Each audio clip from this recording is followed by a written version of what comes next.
lauter kleine Böse, egoistisch und auch frech.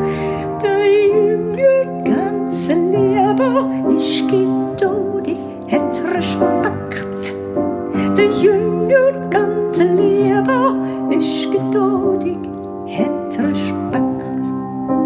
Wo dann die zwei Buben erwachsen worden sind, da haben sich die zwei Jünglinge in die gleiche Frau verliebt. Das Mädchen nimmt den Jünger, der friedlich ist und nett.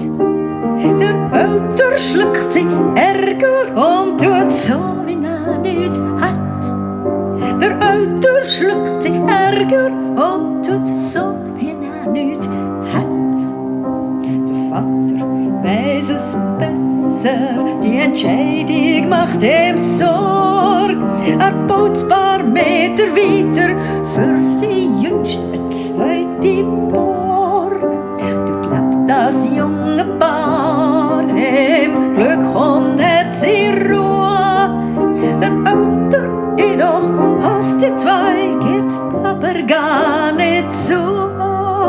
Der Älter jedoch hasst die zwei, geht's aber gar nicht so. Doch eines Tages muss er die zwei glücklich zusammen sehen. Er beschließt am Glück ein Ende zu machen und hat eine Idee. Er stellt eine grosse Scheibe auf, nimmt die Armbrust bei der Hand und fordert seine Brüder zum Wettkampf mit Verstand.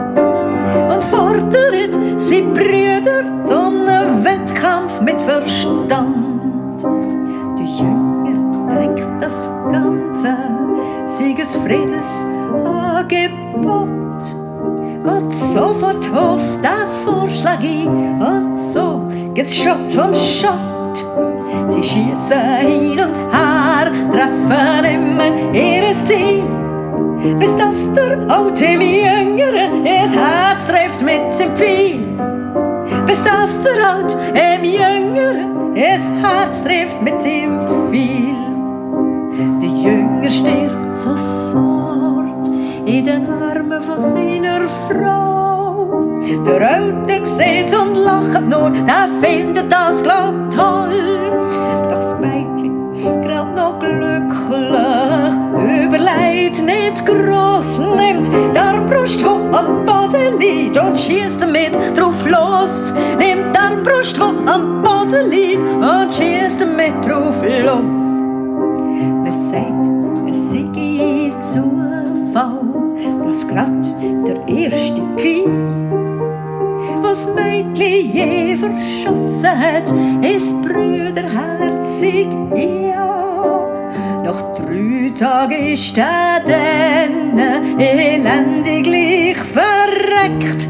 Und das Mädchen, das ist durchgedreht, hat Burgen voll Brand gesteckt. Und das Mädchen, das ist durchgedreht, hat Burgen voll Brand gesteckt. Und das Mädchen, das ist gestorben und die Burg ist abgebrannt. Wir hat sie in dem Zustand gelassen, wie man sie heute noch kennt. So ab und zu, da sieht man von weitem so einen Schein. Man sagt, das sei der Geist vom Mädchen Heroine. Man sagt, das sei der Geist vom Mädchen Heroine.